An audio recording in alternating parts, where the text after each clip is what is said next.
जनक की प्लानिंग सच में काफी ज्यादा मजेदार होती है। जिन लोगों की भरोसा इस पर नहीं होती, भरोसा जीतने के लिए ये जो कार्य करने लगते हैं, पहले तो रूमी और साथ में अब बिपाशा को भी धमकी देती है, तो चीजें कॉम्प्लिकेटेड बनती है, जो सच में काफी मजेदार होती है। क्योंकि जब शादी के बीच में तमाशा हो रहा होता है और जब ये गहने लेकर गई होती है हब्बू के लिए, तो भाई घर वाला तो बिल्कुल डोंट मारने से रुकते नहीं है खुद को। और वहां पे अब वो लोग सोचने लगते हैं कि शायद चोरी करके लाई है, फिर कैरेक्टरलेस लड़की है, तो यहाँ पे तो कुछ नहीं बोलती, बल्कि वो उन लोगों की बेइज्जती कर देती है कि क्या मैं दे नहीं सकती, मैंने जो भी डांस रियलिटी सोची था उसमें से जो पैसे मिले हैं ये उनके ही गहने हैं। और कहीं नहीं अनुरोध से बेहतरीन गहने लेकर के आई होती है, क्योंकि वो तो मात्र एक ब्रेसलेट लेकर के आया होता है और ये पूरी की पूरी एक सेट। तो चीजें तो अच्छी हो ही जाती है। यहाँ पे खैर अनुरोध भी आता है और जब दोनों के देखते हैं सभी लोग कि अरे ये तो दोनों ही गहने एक ही दुकान के हैं, तो सबको लगता है कि क्या पता कहीं झनक फिर से तो नहीं चली गई ना।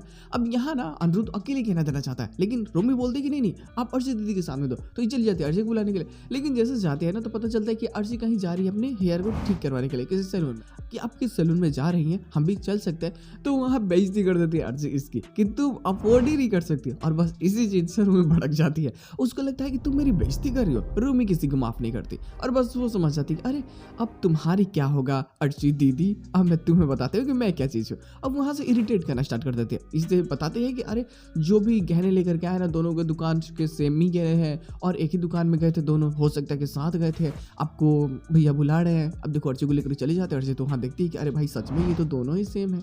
अब वहाँ पे तो ऑलरेडी बवाल हो रहा होता है। बिपाशा को भी खैर अपू की मम डांट लगा देती है कि देखो बिपाशा, जो चीजें बीत चुकी है तुम मत बोलो, और वैसे भी जो गहने झनक लेकर के आई है वो काफी बेहतरीन है, जो अनिरुद्ध लेकर के आया है वो भी काफी बेहतरीन है, तुमने तो कभी कुछ दिया नहीं है, तो प्लीज आप अपना मुंह बंद रखो।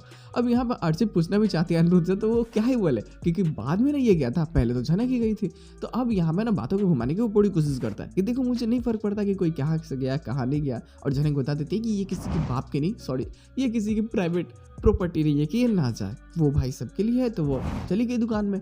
और वैसे भी ये तो कैरेक्टरलेस है ना, तो खुद को और ज़्यादा इंसल्ट कर रही होती है, लेकिन इनडायरेक्टली वो टोंट सबको मार रही होती है, जो काफ़ी ज़्यादा बेहतरीन हो रही होती है। खैर देखो ललन भाई अपनी शादी को लेकर के बहुत खुश है और चाहते उसकी मॉम जाए, लेकिन उसकी मॉम जाने से तो मना कर देती है, क्योंकि भाई कुछ रस्म होती है जो माँ नहीं देखे तो सही है।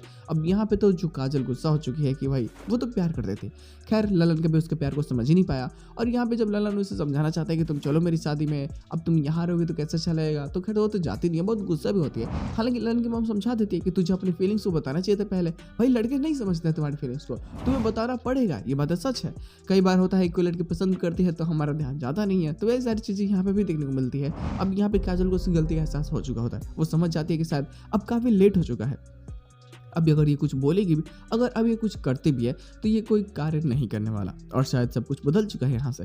खैर ललन तो अपनी बारात लेकर के पहुंच जाता है अनिरुद्ध के घर पर, और भाई वहाँ पे सभी लोग बहुत खुश होते हैं, लेकिन सुख देखता है कि ये खुशी कितने देर तक रहेगी, क्योंकि उसे तो पता है कि कुछ टाइम में पुलिस आएगी और ललन को अरेस्ट कर लेगी। लेकिन कब तक ये खुशी मनाते हैं ये देख लेते हैं, क्योंकि भाई ये अगर ललन को छोड़ा तो फिर तो इसके एल लगेंगे बहुत बुरी तरीके से। कहने की प्रॉपर्टी ललन के बाप के कारण ही बनी हुई है इसकी, इसने उसे धोखा देकर के जो पैसे हर पे है ना, तो उन सभी के कारण ही आज इस साम्राज्य को बना चुका है।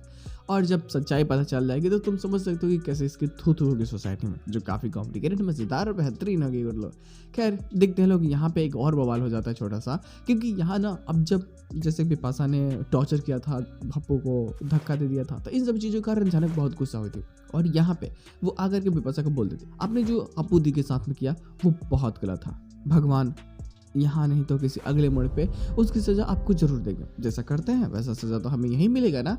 अब यहाँ पे ना बोल करके चली जाती है। अब बिपाशा को लगता है कि अब ये कौन से तमाशा करने वाली, अब बेचारे को भी समझ में नहीं आ रहा होता है कि ये कैसे खुद को बचाएगी, और वैसे भी अब तो इसके भी एल लगने वाली है ना, तो मजा तो आएगा, बवाल होगा। गुड लोग देखते हैं लोग आने वाले एपिसोड में और क्या बेहतरीन चीजें हो सकती है। खैर इसके साथ में एपिसोड के एंड करते जाते हैं, ज्यादा चीजें होती नहीं है, सिंपली प्लॉट से। बट कल का एपिसोड इंटरेस्टिंग और मजेदार है, क्योंकि पुलिस भी तो कल ही आएगी ना।